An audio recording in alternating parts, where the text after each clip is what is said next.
हमें सुनाए तुम्हें बताए बात पुरानी, नए दौर के नए सफर में नुक्कड़ में नाटक की जुबानी।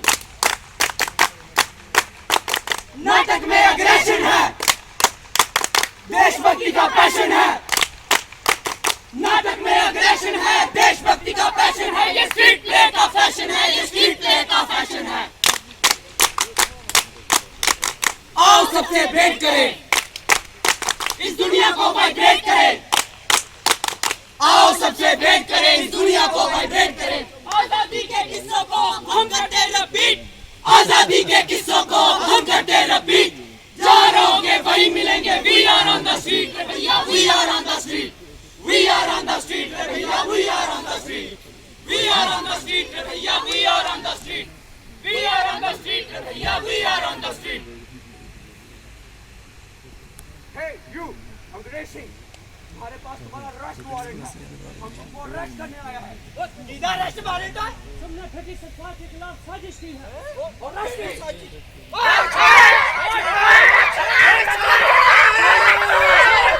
चाचा जी, माँ वो लोग चाचा जी को पकड़ के कहाँ ले गए माँ? क्योंकि बेटा हम लोग गुलाम हैं, इसलिए ले गए। हम लोग गुलाम क्यों है माँ? क्योंकि हमारे देश पर अंग्रेजों का राज है बेटा। अंग्रेजों का राज? हमारे देश में अंग्रेजों का राज क्यों है माँ? बहुत लंबी कहानी है बेटा, मैं आज तुझे बताती हूँ कि कैसे इन अंग्रेजों ने हमें अपना गुलाम बना लिया। बहुत सालों पहले अंग्रेज हमारे यहाँ मेहमान बनकर आए थे।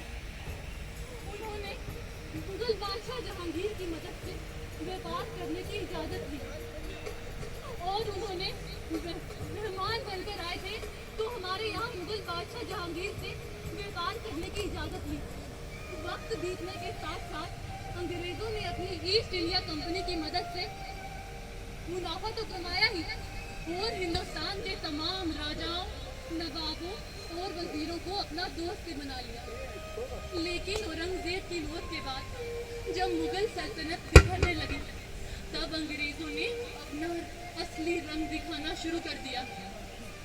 उन्होंने बहुत ही चालाकी से हमारे राजाओं, नवाबों और वजीरों को अपना एक दूसरे के खिलाफ कर दिया। उन्होंने अपने चालाक राजाओं को गद्दी पर बिठा दिया। जब राजा और नवाब अंग्रेजों की मदद से गद्दी पर बैठे तो वो अंग्रेजों के हाथ की कठपुतली बन गए और उन्होंने हमारे मुल्क को अपने कब्जे में लेकर हमें अपना गुलाम बना लिया बेटा। हम हिंदुस्तानियों को ये गोरे जानवरों से ज्यादा और कुछ नहीं समझते बेटा। लगान वसूलने के लिए हमारी जानें ले लेते हैं, किसानों की फसलें लूट लेते हैं और तो और बेटा ये घरों में आग लगा देते हैं।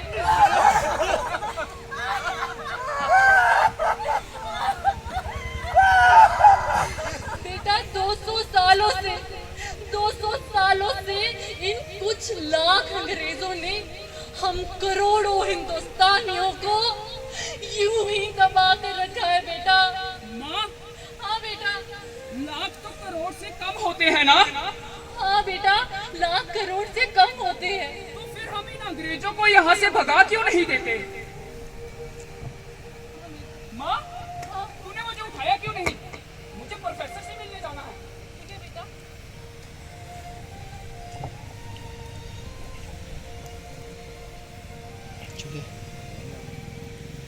नमस्कार प्रोफेसर साहब। कैसे हो भगत? ठीक है। बहुत सुना है तुम्हारे बारे में। क्या तुम हिंदुस्तान रिपब्लिक एसोसिएशन में ज्वाइन होना चाहोगे? बिल्कुल। सोच लो भगत, ये रास्ता काफी मुश्किल है और खतरों से भरा हुआ और क्रांतिकारी के जीवन का कोई और मकसद नहीं हो सकता। ना चैन, ना आराम, ना प्यार, ना आराम, ना परिवार। मैं हर तरह की कुर्बानी देने के लिए तैयार हूँ। इनकलाब जिंदाबाद। तो ठीक है भगत, हम अभी आजाद जी से तुम्हारी बात कराते हैं। चलिए।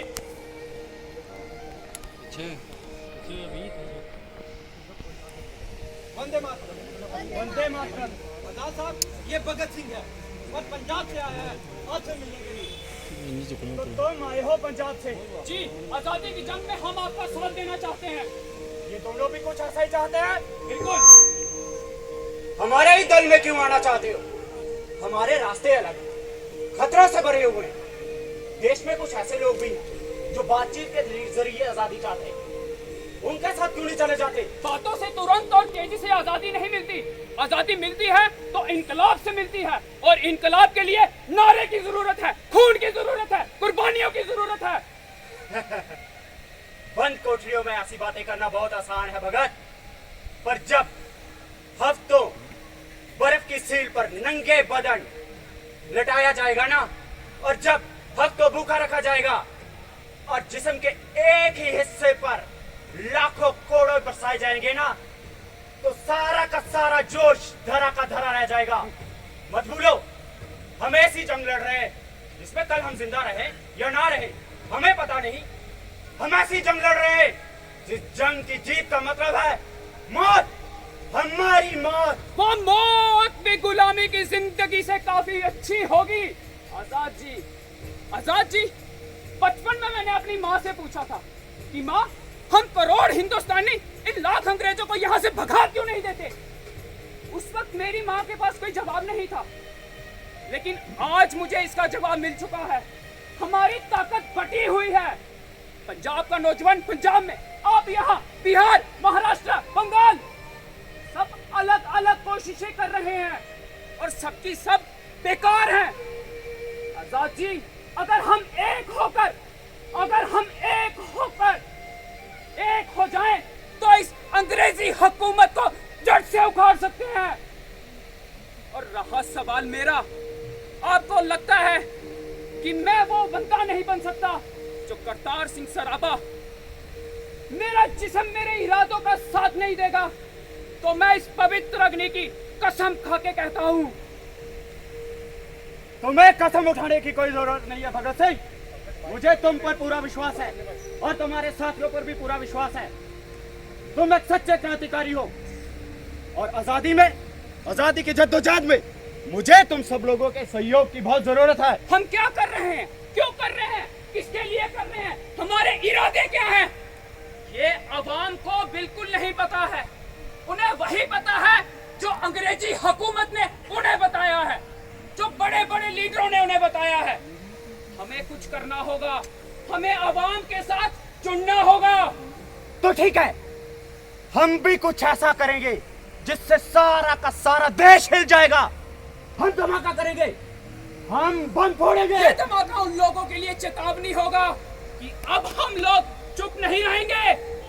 वाह भगत वाह, इस धमाके की गूंज इंग्लैंड तक जाएगी, और धमाके की गूंज में बम फेंकने वाले भी बहुत आसानी से बाहर आ जाएंगे। नहीं पंडित जी, बम फेंकने वाले वापिस नहीं आएंगे, वो अपनी गिरफ्तारी देंगे।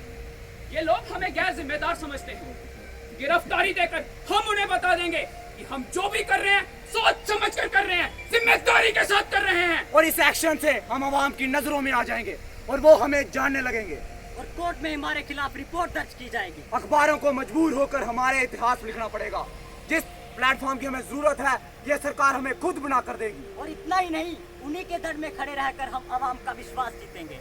तो ठीक है, जनता के लिए पर्चे बनाए जाए और जनता में बेचा जाए, ताकि सब लोगों को ये पता चल सके, पूरे देश को पता चल सके कि हमारा मकसद क्या है। इनकलाब जिंदाबाद, इनकलाब जिंदाबाद, इनकलाब जिंदाबाद, इनकलाब जिंदाबाद, इनकलाब। जिंदाबाद।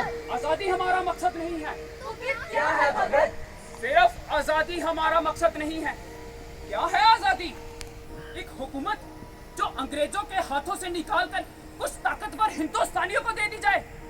क्या इससे आम जिंदगी, आम लोग खुश रह पाएंगे? क्या मजदूर, क्या किसान, उनको उनका हक मिल पाएगा? नहीं। आजादी पहला कदम है।